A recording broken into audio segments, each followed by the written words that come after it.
ici, on remarque le fameux CFC. Le CFC, c'est le chlore, fluor, carbone. Il provient de l'utilisation des aérosols, réfrigération et climatisation.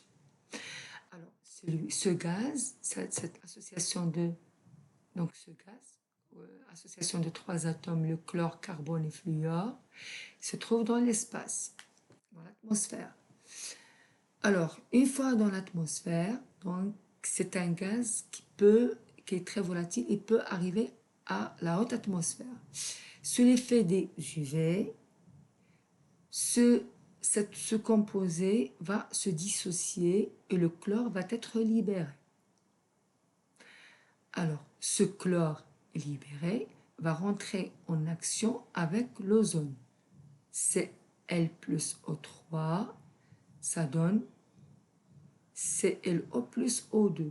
Donc, l'oxygène qui normalement va s'associer à l'oxygène pour régénérer l'ozone, il va entrer en réaction avec le Cl. Conséquence, l'ozone est détruit, mais il n'est pas régénéré.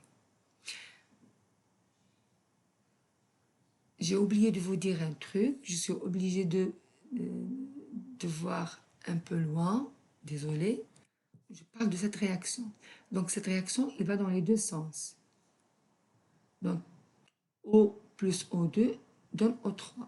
Donc c'est une réaction activée par les UV. Et O3, par les UV, il peut se dissocier en OD et O. Parce que on a dit que l'ozone, tout le temps, est en train de se dissocier et de se former. Et ceci, pourquoi? Et donc, c'est la formation et la destruction de la zone qui va atténuer les UV. Donc, c'est pour ça que les UV n'atteignent pas le globe terrestre. Donc, il y a toujours O plus O2 donne O3, et cette réaction est activée par les UV, et O3 va donner O2 plus O, et est activé par les UV. Donc, puisqu'il n'y a pas de polluants qui vont s'associer avec l'oxygène va s'associer toujours avec O2 pour donner O3. Et O3, une fois formé, il va se dissocier. Et cette réaction qui va dans les deux sens, ce sont les deux réactions qui vont atténuer les UV pour ne pas arriver au niveau de la surface du globe.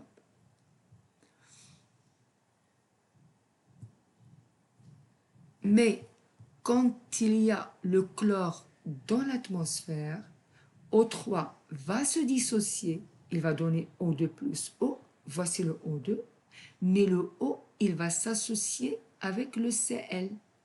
Conséquence, au lieu que O2 s'associe avec l'oxygène pour redonner l'ozone, il va s'associer avec le chlore.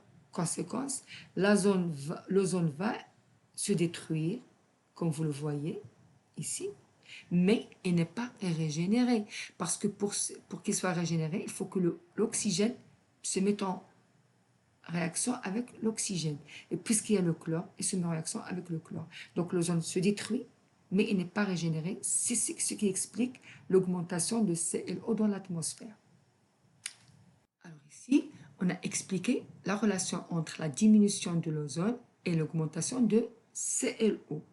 Donc on a expliqué pourquoi l'ozone, le trop d'ozone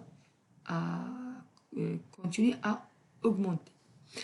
Mais pourquoi il devient stable? Tout simplement, comme vous voyez, après la formation de ClO, qu'est-ce qui se passe? Le ClO rentre en action, en réaction avec l'oxygène libre. Alors, il y a formation du chlore et de dioxygène. Le chlore va participer à la destruction de l'ozone. Donc l'ozone continue à être détruit par le chlore. C'est pour cela que la couche d'ozone, même après l'arrêt de l'utilisation de CFC, n'est pas régénérée directement parce qu'il faut attendre vraiment 50 ans, voire plus, pour que tout le chlore qui se trouvait dans l'atmosphère soit totalement détruit. Et le chlore a une vie notamment plus ou moins